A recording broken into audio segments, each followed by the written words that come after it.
मैंने आपको बताया था ना, इस्लामाबाद से खबर आई थी कि साहब वॉशिंगटन में जो पाकिस्तान का एम्बेसी है उसकी एक बिल्डिंग ये लोग बेच रहे हैं, क्योंकि खजूर है नहीं इनके पास खाने के बाद में। तो ये लोग क्या कर रहे हैं कि they are now selling their property. किसी जीव को बेचना या किसी इंडियन को बेचना, क्योंकि हम तो बचपन से पाकिस्तान में बताते आए कि भाई हमारे तो दो ही दुश्मन है, यहूद और हनूद। अब तो ये यहूद और हनूद ही सामने खड़े हैं। या पाकिस्तान इसे लॉस में बेचेगा, 28 लाख डॉलर के लॉस में बेच करके किसी पाकिस्तान की कोई देना चाहे। और पाकिस्तान को 4 से 6 अरब डॉलर का कर्जा या मदद फ्राहम नहीं करता तो पाकिस्तान डिफॉल्ट की तरफ जा सकता है। पाकिस्तान इस वक्त डिफॉल्ट के दहाने पे खड़ा है। क्या लगता है कौन आगे आकर पाकिस्तान को इस मुश्किल वक्त से निकालेगा, पाकिस्तान की इस मुश्किल वक्त में मदद करेगा? देखिए, हमेशा से हमारा चीन, तुर्की ये दोस्त रहे हैं, सऊदी अरब दोस्त रहा है, मगर हमने हमेशा ही उनका साथ, उन्होंने हमारा दिया, मगर हमने कभी भी बैक पे उनका वो दिफा नहीं किया ना।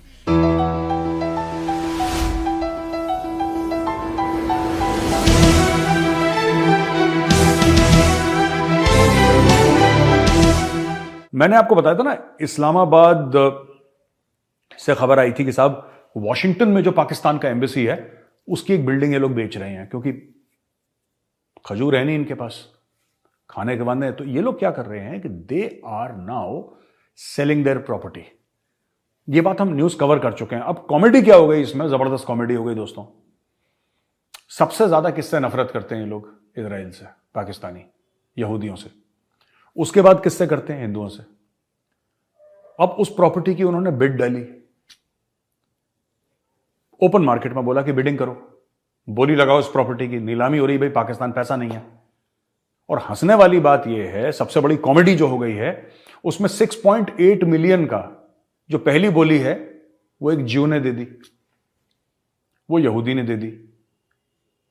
अब ये सरकार कैसे लोगों को समझाएगी, पाकिस्तान की सरकार, की यार हमने यहूदियों को बेच दिया। यहूदियों से बिल्कुल नफरत करते हैं, बहुत ज्यादा नफरत है पाकिस्तान में यहूदियों को लेकर। क्यों है? किसी पाकिस्तानी से पूछिए, दाएं बाएं बात कर देगा, फिलिस्तीन की बात करेगा, सच बात नहीं बताएगा। सच बात कभी नहीं बताएगा वो, कि क्यों यहूदियों से नफरत करते हैं। Why do Pakistanis hate the Jews? They will never tell you the truth. They will never tell you. They will talk about Palestine, how Israel, how evil Israel has occupied Palestinian territory. They'll tell you all these lies, but they will never tell you the truth. खैर, truth छोड़िए, बाद में कभी बताएंगे आपको।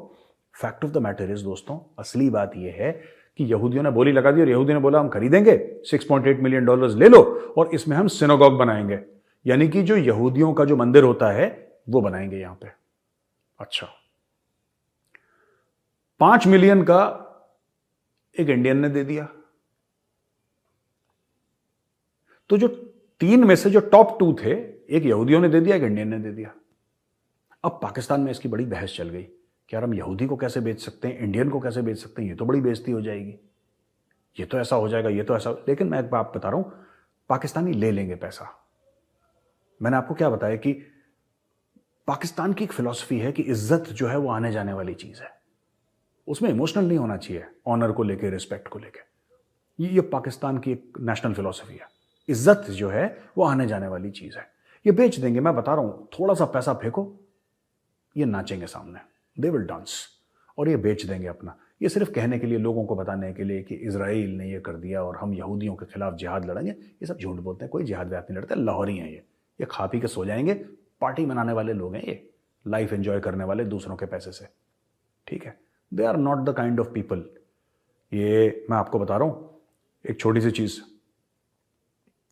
ये इन्होंने कश्मीर में जो इंडियन कश्मीरी हैं उनको ब्रेन वॉश करके उनको भेज दिया लड़ने के लिए।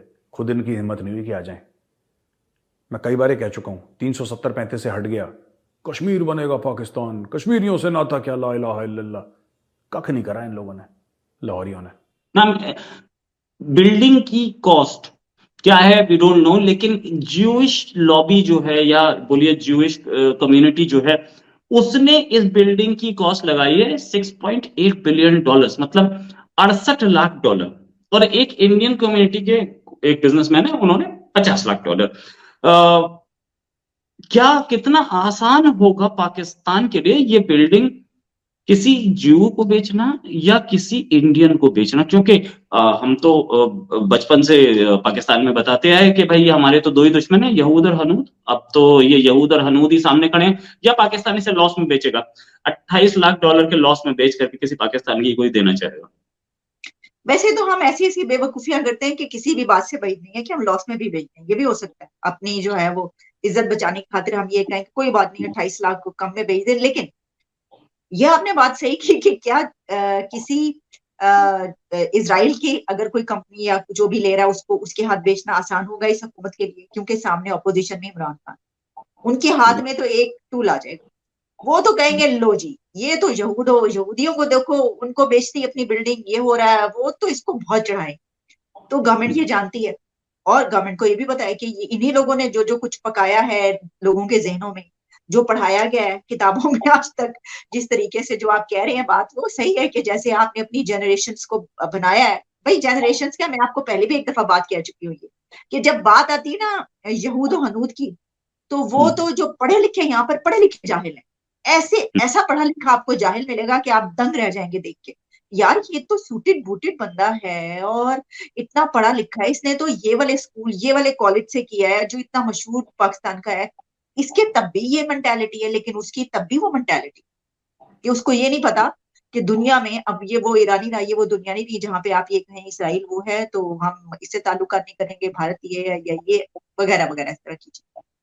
तो जाहिलों की तो कमी नहीं है, लेकिन हमारे जो इस वक्त असल में जिस चीज की मुझे फिक्र है वो ये नहीं है कि आप इसको जूस को बेचेंगे, आप उसको इंडियंस को बेचेंगे, आप इसको किसी पाकिस्तानी को बेच देंगे। मुझे ज्यादा फिक्र ये है कि आप इमारतें बेचने पर आ गए हैं, अगर बिल्डिंग्स बेचने पे आ गए हैं तो बड़े अफसोस की बात है। और पाकिस्तान को 4 से 6 अरब डॉलर का कर्जा या मदद फ्राहम नहीं करता तो पाकिस्तान डिफॉल्ट की तरफ जा सकता है।